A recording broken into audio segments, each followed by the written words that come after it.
ஒரு பள்ளியில ஆசிரியர் ஒருத்தர் அவரோட மாணவர்களை முதல் நாள் வகுப்புக்கு எலுமிச்சப்பழம் கொண்டு வர சொல்றாரு. மாணவர்களுக்கு குழப்பம், எதுக்கு பழம் கொண்டு வர சொல்றாருன்னு. அடுத்த நாள் எல்லாரும் பழத்தோட வகுப்புக்கு வராங்க. கொண்டு வந்த பழங்கள்ல அவர்களோட பெயர்களை எழுதி கூடையில போட்டு கலந்து விட்ட ஆசிரியர், இப்போ உங்க பழங்களை சரியா எடுங்கன்னு சொல்றாரு. மாணவர்களும் சரியா அவர்களோட பழங்களை எடுத்துடுறாங்க.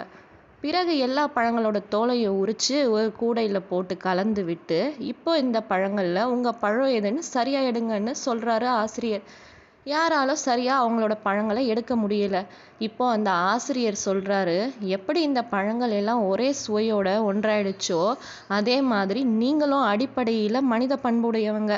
மாணவர்களாகிய நீங்க உங்களுக்குள்ள எந்த சாதி, மதம், இனம், நிறம்னு பாகுபாடும் இல்லாம மனித நேயத்தோட நடந்துக்கணும். இதுதான் உங்களுக்கு முதல் பாடம் என்று சொல்லி பாடத்தை முடிக்கிறாரு.